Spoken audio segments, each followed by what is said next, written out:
i7 ગુજરાતનો અવાજ। નમસ્કાર દર્શક મિત્રો, i7 ન્યૂઝ ગુજરાતીની સાથે હું છું આપની સાથે પાયલ બામભણિયા। તો જોઈએ આજના મહત્વના સમાચાર। અમદાવાદના બાપુનગર વિસ્તારમાં રામદેવ પીર મંદિરનું તાળું તોડી રઝાક આલમ નામના શખ્સે તોડફોડ કરી હતી। મંદિરમાં રહેલી રામદેવ પીરની મૂર્તિ ખંડિત કરવાનો પ્રયાસ કર્યો છે, સાથે જ હનુમાનજીની મૂર્તિ પણ ઊંધી પાડી દીધી હતી। મંદિરમાંથી બહાર આવી અને રઝાકે અલ્લાહુ અકબરના નારા લગાવ્યા હોવાનો પણ મંદિરના પૂજારી, સ્થાનિક લોકો અને વીએચપીએ આક્ષેપ કર્યો છે। આ ઘટનાને પગલે સ્થાનિકોએ તરત જ ભેગા થઈ ગયા હતા અને તે યુવકને પકડી પાડી પોલીસને સોંપ્યો છે।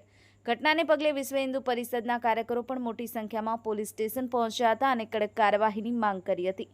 પોલીસે તાત્કાલિક કાર્યવાહી હાથ ધરી અને આરોપીની પૂછપરછ શરૂ કરી છે, પરંતુ સ્થાનિક લોકોમાં ભારે રોષ જોવા મળી રહ્યો છે। પોલીસનું કહેવું છે કે બાપુનગર પોલીસ સ્ટેશનમાં સોનરિયા બ્લોક આવેલો છે, તેની પાસે રોડ ઉપર એક નાની રામદેવજી મહારાજની ડેરી છે।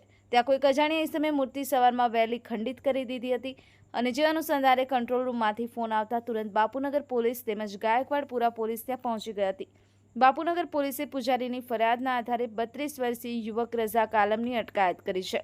પોલીસના પ્રાથમિક નિવેદન મુજબ રઝાક આલમની માનસિક સ્થિતિ સારી ન હતી અને તેની માનસિક હોસ્પિટલમાં સારવાર પણ ચાલી રહી છે। જોકે યુવક ખરેખર માનસિક બીમાર છે કે કેમ તેની વધુ તપાસ પોલીસ કરી રહી છે। હાલ બાપુનગર પોલીસ પૂજારીની ફરિયાદ નોંધી વધુ તપાસ હાથ ધરી છે। Bureau report i7 news Gujarati, Ahmedabad.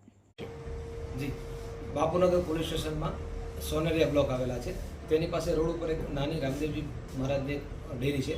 ત્યાં કોઈ અજાણ્યા સમયે આજે મૂર્તિ સવારમાં વહેલી ખંડિત કરેલી હતી, જે અનુસંધાને કંટ્રોલ રૂમમાંથી ફોન આવતા તુરંત બાપુનગર પોલીસ તેમજ ગોપતીપુર પોલીસ ત્યાં પહોંચી ગયેલી અને સદરુ જે કામના જે ફરિયાદી છે પૂજારી, તેમની ફરિયાદની તજવીજ ચાલુમાં છે અને જે વ્યક્તિ છે તેને પણ અત્યારે હોસ્ટેલ આવી આપવામાં આવે છે। ફરિયાદ મુજબ શું કહેવાય ઉલ્લેખ કર્યો છે, શું આને વર્તન કર્યું હતું આખું ત્યાં? એટલે ત્યાંના સ્થાનિક લોકોનું એવું કહેવાનું થાય છે કે કોઈ અજાણ્યો વિષયમાં તો માનસિક અસ્થિર જેવો લાગતો હતો અને મોડી રાત્રે કંઈક ત્યાં તોડફોડ કરતો હતો અને ત્યાં બાજુમાં જે સૂતો હતો એટલે લોકો જ કંટ્રોલ રૂમમાં જાણ કરી અને એ હિસાબે અહીંયા લઈ આવ્યા છે।